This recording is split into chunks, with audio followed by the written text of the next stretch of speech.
اللہ الرحمن الرحیم اللہم صلی علی محمد وآل محمد ربی یسر ولا تعسر تمم بالخیر۔ آیا ائمہ معصومین علیہم السلام اور روزہ رسول اللہ صلی اللہ علیہ وآلہ وسلم کو نجس کرنا بھی حرام ہے؟ کہتے ہیں کہ جی ہاں، قرآن مجید روزہ ہے مبارکہ اہل بیت علیہم السلام اور ذریعہ ہے مقدس اہل بیت، اور خاک کے شفا کو مسجد کے ساتھ ملحق کیا جاتا ہے، مسجد کے ساتھ ملحق کیا جاتا ہے، یعنی لہٰذا ان کو نجس کرنا بھی حرام ہے۔ یعنی جس طرح مسجد کو نجس کرنا حرام تھا، اسی طرح سے ان چیزوں کو بھی نجس کرنا حرام ہے۔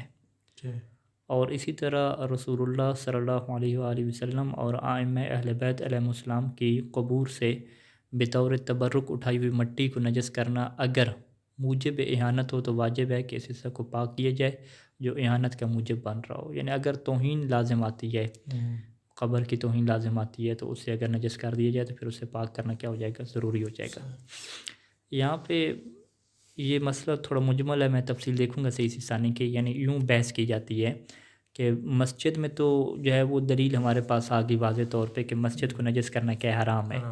اب اس میں چاہے مسجد کی توہین شمار ہوتی ہو توہین شمار نہ ہوتی ہو، یعنی فرض کریں کہ ہونٹ کا جو چھوٹا سا خون ہے، اگر وہ خون انسان نے جو ہے وہ ہاتھ پہ لگا یا ایک دانہ جو ہے وہ چہرے کے اوپر بنا، انسان نے اس کو دبایا اور خون اس کا نکل آیا، اب وہ خون انسان نے کیا نیچے مسجد کے کارپیٹ پہ کیا انگلی سے مل دیا، اب وہ کارپیٹ تو نجس ہو جائے گا۔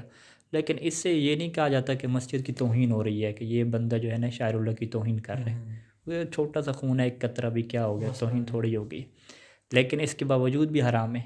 یعنی اس میں یہ نہیں چلتا کہ بھی توہین لازم ہے کہ تو حرام ہوگا وگرنہ حرام نہیں ہوگا۔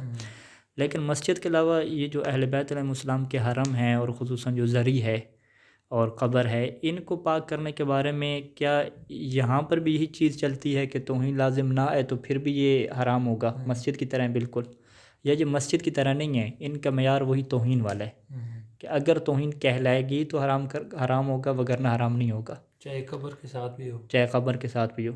تو اس میں کیا ہے، اختلاف ہے۔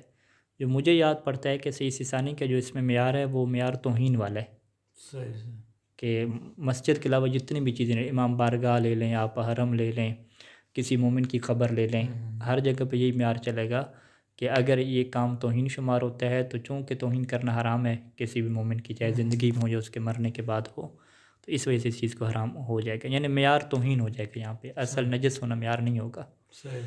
یعنی مجھے یہ پڑھتے ہیں، چلو مزید میں اس کی تاکید کرتا ہوں، لیکن یہاں پہ مطلقاً لکھا ہوا ہے۔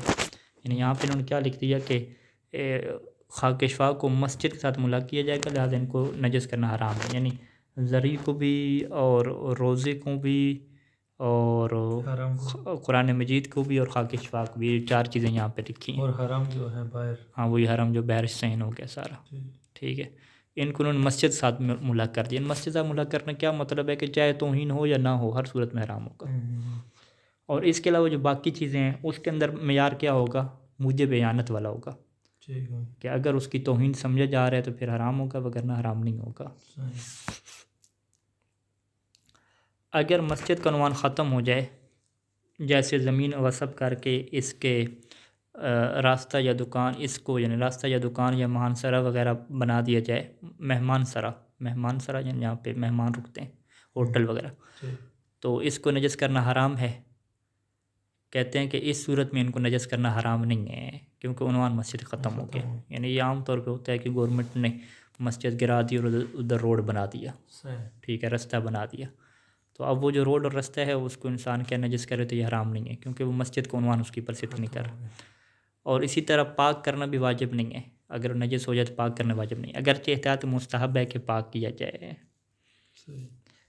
کفار کی عبادت گاہوں کا حکم بھی مسجد جیسا ہے، نہیں، ان پر مسجد کا کام لاگو نہیں ہوتے۔ ہاں اگر وہ بیچیں اور مسلمان اسے خرید کر مسجد بنا لیں تو پھر اس پر مسجد کا کام کیا ہوں گے، لاگو ہوں گے۔ یعنی اب وہ عنوان ختم ہو گیا نا، پہلے وہ کیا تھا، مندر تھا، اور ابھی کیا بن گئی، مسجد بن گئی۔ وہ نجاسات جو نماز میں معاف ہیں، یعنی نماز میں ہم نے کیا کہا ہے کہ شرط ہے کہ کپڑے اور انسان کا بدن کیا ہونا چاہیے، پاک ہونا چاہیے، لیکن چند صورتیں ایسی ہیں کہ انسان کے کپڑے اور بدن نجس بھی ہو تو پھر بھی کیا ہے، نماز انسان اس میں پڑھ سکتا ہے۔ وہ نجاسات جو نماز میں معاف ہیں کتنی اور کون سی ہیں؟ فقہا کے مطابق 6 ہیں، جبکہ آیت اللہ العظمیٰ صحیح ثانی کے نزدیک 5 ہیں۔ پہلی چیز زخم یا پھنسی، پھوڑے جسے کہتے ہیں، پھوڑے اور پھنسی وغیرہ کا خون جو مسلسل بہہ رہا ہو، ٹھیک ہے، اس کی ایک تعبیر مناج میں استعمال کی جاتی ہے کہ جب تک زخم ٹھیک نہ ہو جائے. ٹھیک. انسان کے جسم پہ کوئی بھی اگر زخم لگے اور اس زخم لگنے کی وجہ سے اس سے خون نکل رہا ہے، تو خون جب اس سے نکل رہا ہے تو کپڑے اور بدن کیا نجس ہو رہا ہے. تو جب تک زخم انسان کا ٹھیک نہیں ہو جاتا اس ٹائم تک وہ خون کیا ہے، معاف ہے. یعنی جس طرح یہ زنجیر زنی ہاں، کرتے جس ہیں. طرح اس کی یہ مثال بنتی ہے زنجیر زنی والی. زنجیر زنی کی مثال ہے کسی کو زخم ہو گیا، اس کی یہ مثال ہے. اور اس میں آ وہ کے جو مطلب خون نکلتا ہے چاہے جتنی مرضی ہاں، مقدار جتنی مرضی مقدار میں نکل رہا ہو، اس سے کپڑے آلود، میں روایت کے یہ الفاظ ہیں کہ اس کا پورا بدن اور وہ جو کپڑے ہیں وہ بھر چکے ہوں. یعنی ایک راوی آیا تھا، اس کے جسم پہ دانے تھے، اس سے خون نکل رہا تھا، تو امام نے یہ تو فرمایا یہ تھا جس کہ طرح مثلاً اس کے پورے کپڑے اور بدن بھی کہتے ہیں کہ بھرا ہوا خون سے ہو تو پھر بھی نماز اس کی ہو جائے گی. تو مثلاً جس ٹائم مارتے ہیں، مطلب زنجیر زنی کرتے ہیں، تو ظاہر ہے کہ ان کا پورا وہ کپڑے ہو جاتے ہیں، خون لگ جاتا ہے ان کو، تو اس دوران بھی مطلب وہ نماز وغیرہ پڑھ سکتے ہیں. ہاں، پڑھ سکتے ہیں، اسی خون سے اسی چینج خون کرنا سے. ضروری نہیں ہے. ٹھیک ہے، اس میں یہ تو پھر ایسے ہی انہوں نے بنایا ہوا ہے جو مخالفین ہیں مطلب. یہ اصل میں شدت پسندی ہے نا ساری، وگرنہ جو بھی خون زخم ہوتا ہے، قانون کلی ہے کہ کوئی بھی زخم اگر جسم کے اوپر موجود ہے اس کا جو خون نکل رہا ہے وہ نماز میں معاف ہے. تو مثلا مومنوں کو مسئلہ سمجھ نہیں آتا. مثلا میں نے کافی عرصہ قبل جب پاکستان میں تھا بیان کیا امام بارگاہ میں محرم کے دنوں میں کہ بھئی جتنے زنجیر زن ہیں یہ نماز نہ چھوڑیں.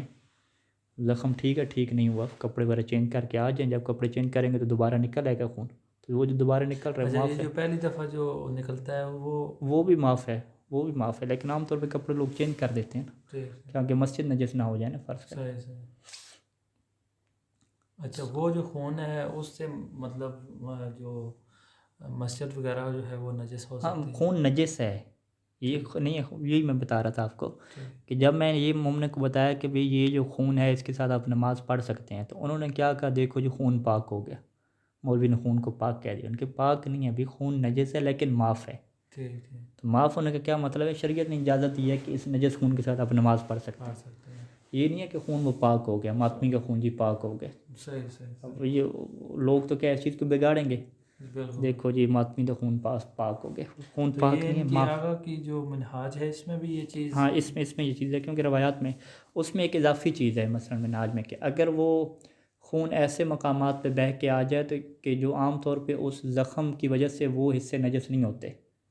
مثال کے طور پہ اگر پیٹھ پہ زنجیر مارا ہے تو اس کی وجہ سے جو پیچھے والا حصہ ہے انسان کا وہ نجس ہوگا. اگر پیٹھ والا خون انسان ہاتھ پہ لگا کے سامنے سینے پہ لگا لیتا ہے، سینے پہ اس نے کوئی بلیڈ وغیرہ نہیں مارے، وہ نجس ہو جائے تو وہ معاف نہیں ہوگا نماز میں.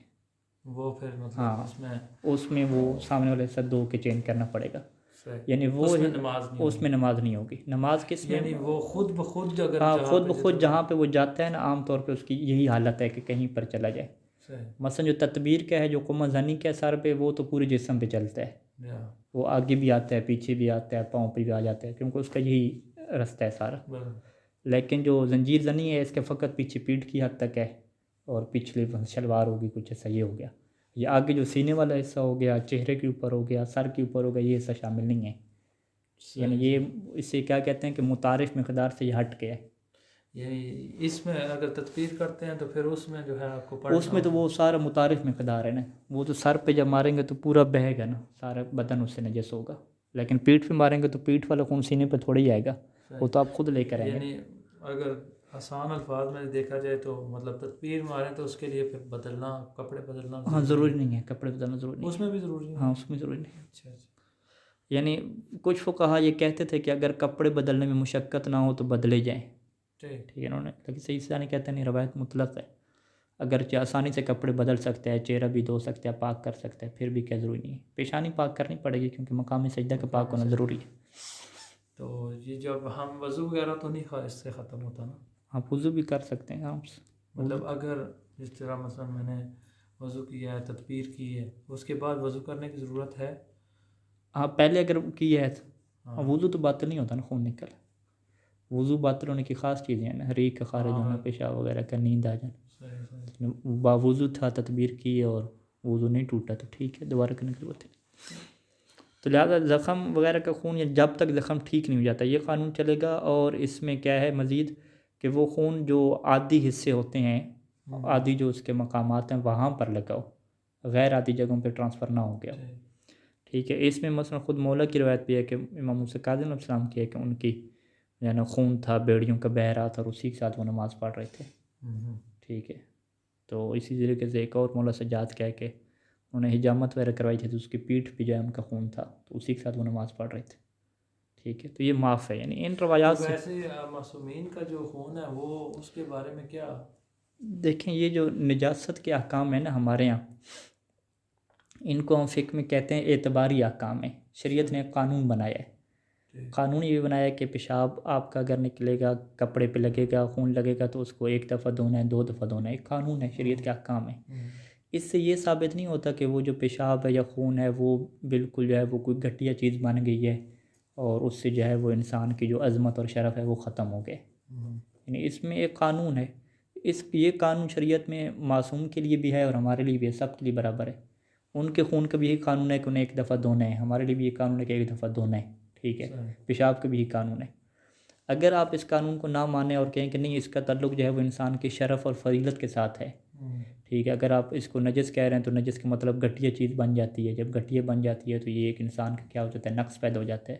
تو پھر سارے بکرے اور بکریاں افضل ہو جائیں گے انسان سے, کیونکہ بکرے اور بکری کا ہم نے پڑھا ہے کہ ان کا پیشاب اور گوبر کیا ہوتا ہے پاک ہوتا ہے. تو مطلب بکرے کا پیشاب پاک ہے اور انسان کا پیشاب کیا ہو گیا نجس ہو گیا. تو انسان پھر افضل مخلوق کیسے ہو گیا؟ تو ہم کہیں گے نہیں اس میں کوئی پیشاب کے نجس ہونے سے یہ ثابت نہیں ہوگا کہ پیشاب کے اندر کوئی گھٹیا پن آ گیا. نجس ہونے کا یہ مطلب ہے کہ اسے دھونا ہے 2 دفعہ. یہ شریعت کا حکم ہے. لیکن جس ایک روایت ملتی ہے جو اصول کافی میں ہوگی شاید آپ نے پڑھی ہو جس میں کہا گیا ہے کہ معصوم علیہ السلام سے جو چیز مطلب خارج ہوتی ہے تو وہ پاک ہے. اس میں 10 چیزوں یعنی اس کو دھونا ضروری نہیں ہے. اس کا 10 چیزوں میں پتہ میں نے روایت نہیں دیکھی ہے میرے پاس اس میں. چلیں یہ دکھائیے گا درس کے بعد. ٹھیک ہے. تو مطلب یہ ایک فقہی احکام ہوتے ہیں. یہ ان احکام میں سب شریک ہے. اس میں اب سائنس تو یہ بھی ثابت کر دے کہ جو انسان کا جو پیشاب ہے وہ زیادہ مفید ہے زخموں کے لیے. انسان کا جو پاخانہ ہے وہ گوبر کے طور پہ زیادہ مفید ہے جانوروں سے. یعنی جانوروں کے پیشاب اور پاخانے میں وہ فوائد موجود نہیں ہیں جو انسانوں کے پیشاب اور پاخانہ میں. یعنی سائنسی طور پہ ثابت کیا ہو جائے گی فضیلت ثابت ہو جائے گی اس کی خصوصیات ثابت ہو جائیں گی. لیکن پھر بھی شریعت کا حکم ہے بھئی 1 دفعہ دھونا ہے 2 دفعہ دھونا ہے. یعنی کوئی ایشو یہاں پہ جراثیموں کا یا گھٹیا پن کا ایشو نہیں ہے. یہاں پہ ایک شریعت کا حکم ہے اور شریعت نے کہا کہ یہ حکم ہے آپ کے لیے اس کو عمل کرنا ہے ہم نے. خود یہ جو نجس کی اصطلاح ہے نا یہ بھی روایات میں بہت کم آئی ہے بلکہ آئی بھی نہیں ہے جہاں تک مجھے یاد پڑتا ہے. فقط یہ لفظ استعمال ہوتے ہیں کہ 1 دفعہ دھو لو 2 دفعہ دھو لو. اچھا ہاں تو اس کو پھر فقہا جو ہے نا آسانی کے لیے تعبیر کرتے ہیں نجس سے. مثلا خون کے بارے میں جو ہم نے پڑھا تھا مجھے یاد نہیں پڑتا کوئی اس طرح کی روایت باقاعدہ ہو جس کے اندر کہا گیا کہ یہ نجس ہے. نجس کی کوئی روایت نہیں ہے. پھر خود جو نجس کا لفظ معصوم کے زمانے میں استعمال ہوتا تھا وہ ان نجاسات کے لیے استعمال نہیں ہوتا تھا. وہ جو برے اخلاق کے بندے ہوتے تھے ان کے لیے نجس استعمال کرتے تھے جیسے ابھی نجف میں بھی استعمال ہوتا ہے. مثلا یہاں پہ جو لوگ گلیوں میں گند پھینک جاتے ہیں تو ان کے لیے وہ عراقی کیا کہتے ہیں کہ زولا انجاس زولا نجس, یہ بندہ نجس ہے انجاس ہیں. کیا مطلب یعنی بد تہذیب لوگ ہیں. تو بد تہذیب اور برے لوگوں کو آج بھی یہ لوگ ہمارے پاکستان میں بھی لیتے ہیں بندے. ہاں بڑا پلید انسان ہے. اس طرح بھی اور اس طرح لیتے ہیں. مثلا نارمل انداز میں بھی اگر کوئی بد اخلاقی کرتا ہے تو کہتے ہیں بڑا تو نجس انسان ہے. اچھا اس طرح آپ کے یہاں بھی ہاں یعنی پھر عربی والا ہو گیا نا کھاتا. تو یعنی خود نجس کا جو لفظ ہے وہ ان زہری نجاسات کے لیے استعمال بھی کم ہوتا تھا معصوم کے زمانے میں. یہ تو پھر بعد میں جب زیادہ استعمال ہونے لگ گیا تو اس کے لیے ایک تعبیر بن گئی آ گیا. وغیرہ روایات میں حکم دھونے کا ہے 1 دفعہ دھو لو 2 دفعہ دھو لو. بہرحال یہ بات لمبی ہو رہی ہے. اچھا اس زخم کا جو خون ہوتا ہے نا زخم کا اور دانے وغیرہ کا جب تک ٹھیک نہ ہو یہ چاہے جتنا زیادہ ہی کیوں نہ ہو. یعنی روایت کے یہ جملے بھی ہیں کہ چاہے اس سے پورا جو ہے وہ بدن اور کپڑے کے آلودہ ہو چکے ہوں بھر چکے ہوں پھر بھی معاف ہے. دوسرا کیا ہے کہ 1 درہم سے کم یعنی انگوٹھے کے پورے سے کم خون اس میں زخم کی بات نہیں ہے. کوئی بھی انسان کے جسم کے اوپر اگر خون لگا ہے اور وہ 1 درہم سے کم ہے تو وہ کیا نماز کے اندر کیا معاف ہے. 1 درہم کیا ایک جو پورا ہوتا ہے انگوٹھا ایک انگوٹھے کا جو بڑا بند ہے. اچھا یعنی جی، اگر یہاں پہ اس طرح لگا ہو تو کوئی مسئلہ ہاں وہ نہیں، کوئی مسئلہ نہیں، اس سے نماز ہو جائے گی، یعنی وہ پاک نہیں ہوگا، نماز ہو جائے گی، ہم نماز یوں کہیں گے معاف ہوگا۔ تیسری چیز کیا ہے کہ ایسا پہناوا، یعنی ایسی پہننے والی چیز کہ جو انتہائی مختصر ہو، یعنی بہت چھوٹی ہو، یعنی جو شرمگاہوں کو چھپانے کے لیے درکار کپڑے سے بھی کم ہو، ٹھیک ہے، اس سے عربی میں کہتے ہیں جیسے ستر مکمل نہیں ہو سکتا، لا یکون ساترن، جو ستر کیا کیا؟ ستر جو نہیں بن سکتی، ستر یعنی جس سے دو شرمگاہیں بھی اگر آپ چھپانا چاہیں تو نہیں چھپا سکتے، اچھا، جیسے ٹوپی، ازار بند، ناڑا جسے ہم کہتے ہیں، اگر یہ نجس ہوں تو نماز کیا ہے، ٹھیک ہے، ٹھیک، ٹھیک ہے جی، یعنی یہ نماز میں کیا ہے، ان کی نجاست معاف ہے۔ ٹوپی اگر نجس ہے، ہزار بند ہے، چھوٹا رومال ہے انسان کے پاس، صحیح، ٹھیک ہے، وہ نجس ہے۔ یہ کیا ہے، پہناوا، یعنی جو پہن رہا ہے انسان چیز، جو انسان پہن نہیں رہا ویسے اوپر رکھی ہوئی ہے وہ تو ویسے ہی کیا معاف ہے۔ صحیح، اچھا، وہ چیز جو پہناوا شمار نہ ہو، یعنی جو لباس شمار نہ ہو، وہی جو اور انسان نے اسے ساتھ اٹھایا ہوا ہو، جیسے چھوٹا رومال اٹھایا ہوا ہوتا ہے، مطلب چھوٹے رومال سے ناک وغیرہ صاف کرتے ہیں تو اس کے اوپر خون لگا ہوا ہے، ٹھیک ہے، چاہے وہ 1 درہم سے زیادہ لگا ہوا ہو۔ صحیح، اچھا، موبائل وغیرہ انسان کے پاس ہے، موبائل مثلا نجس ہو گیا، وہ موبائل نجس رکھے ہوئے جیب میں، تو یہ بھی چیزیں کیا ہو جائیں گی، ان سے نماز باطل نہیں ہوتی، اچھا، نماز صحیح ہے۔ اور پانچویں صورت کیا ہے کہ حالت اضطرار میں نجاست کے ساتھ نماز پڑھنا، ٹھیک ہے، اضطرار انسان مجبور ہے، اس اضطرار کو جو ہے وہ 2 چیزوں سے تعبیر کیا جاتا ہے فقہ میں، یا وہ باعث ضرر ہے یا باعث حرج ہے۔ ضرر کا کیا مطلب ہے کہ اگر آپ وہ پاک کریں گے تو آپ کو بخار ہو جائے گا، سردیوں کی رات ہے اور نجس ہو گیا جسم، تو اگر آپ وہ جسم دھوئیں گے تو آپ کو بخار ہو جائے گا، اسے کیا کہتے ہیں کہ اس کی وجہ سے آپ کو ضرر پہنچے گا، تو پھر بھی وہ کیا معاف ہے، اسی کے ساتھ آپ کیا نماز پڑھیں گے۔ اور حرج کیا مطلب کہ آپ یہ کہتے ہیں کہ بخار تو نہیں ہوگا لیکن شدید قسم کے کیا ہے اذیت سے گزرنا پڑے گا، ٹھنڈا یخ پانی ہے، دھوئیں گے تو شدید قسم کے اذیت سے گزریں گے، تو وہاں پر بھی وہ چیز کیا ہو جاتی ہے، معاف ہو جاتی ہے۔ تو وضو میں بھی آگے ایسے پڑھیں گے، یعنی غسل میں بھی ایسے ہوگا، غسل سے اگر یہ خطرہ ہو کہ بیمار ہو جائے گا تو پھر غسل نہیں کیا جاتا، تیمم ہو جاتا ہے وہاں پہ۔ جسم کو پاک کرنا ہو، اس میں بھی یہ ایشو آ رہا ہے، تو جسم کو پاک نہیں کیا جائے گا، اسی کے ساتھ کیا نماز پڑھی جائے گی نجس کے ساتھ۔ تو ان صورتوں کو کیا کہتے ہیں، حالت اضطرار، یعنی ضرر اور حرج کے جب اچھا، ایک یہی اسی چیز سے ہے کہ مثلا مشی کے دوران اگر مثلا ہو جاتا ہے، ہاں، یہ مثلا مشی کے دوران یہ حالات، جب شادی شدہ نہیں تھے تو حالات ہی پیش آتے ہیں، ٹھیک ہے، سردیوں کی جو مشی، ابھی تو گرمی کو ہوتی ہے، تو مشی کے دوران، مشی کے دوران احتلام ہوا اور موقع وغیرہ پہ جو ہے وہ ٹھنڈا پانی ہوتا ہے، جی ہاں، تو آپ مزید آگے بھی چلے گئے، نہیں ملا پانی، ٹھیک ہے، آپ ٹھنڈے پانی سے نہائیں گے تو یا بخار ہوگا، اگر بخار ہے تو پھر نہانا جائز ہی نہیں ہے۔ صحیح، اگر آپ کہیں ٹھیک ہے ہوتا ہے تو ہو لے، میں نماز پڑھ لوں گا، وہ نماز ہوگی نہیں، آپ کو کیا کرنا پڑے گا، تیمم کرنا پڑے گا وہاں پہ، ٹھیک ہے۔ ویسے مشی اس مطلب جنبی شخص جو ہے وہ مشی کر سکتا ہے مثلا؟ مشی تو کر سکتے ہیں، اس میں مشی کا کوئی ایشو نہیں تو مشی کی شرائط تو نہیں ہے، ہے، ٹھیک ہے، ہم نے آصف کو بڑا تنگ کیا۔ اچھا، نہیں، اس میں تیمم ہوتا ہے اکثر، مدارس میں یہ صورتحال پیش آتی ہے، مثلا پاکستان میں مثلا مدارس میں اب بھی حالات ایسے ہی ہوں گے کہ پانی مثلا گرم نہیں ہوتا، اچھا، ٹھیک ہے، ہوتا ہے تو جو 2-3 پہلے آتے ہیں تو وہ ان کی ختم ہو موج جاتا ہے، لگی ہوتی ہے، تو اس کے بعد پھر باقی ترے لوگ جن کو احتلام وغیرہ ہوا ہے وہ تیمم کرتے تھے، اچھا، تو اگر وہ کہیں کہ میں جی غسل کروں گا، بخار ہوتا ہے تو ہوتا اچھا، رہتا، تیمم کے بعد جب پانی مطلب ہاں، پھر گرم، جب مل جاتے ہیں مثلا ظہر سے پہلے تو پھر غسل کرنا پڑتا ہے۔ ظہر تیمم سے کب پہلے نہ تک، ملے، ہاں، تیمم کب تک ٹھیک رہتا ہے کہ جب تک وہ عذر باقی رہے، نہ ملے تو مال اگر خرچ کرنا پڑے، حمام پہ جانا پڑے، وہ اتنا پیسہ ہے کہ اس سے کوئی فرق نہیں پڑتا، تو وہ اسے خرچ کرنا ضروری ہو جاتا صحیح، مثلا ابھی تیمم کیا ہے اس نے، ہے۔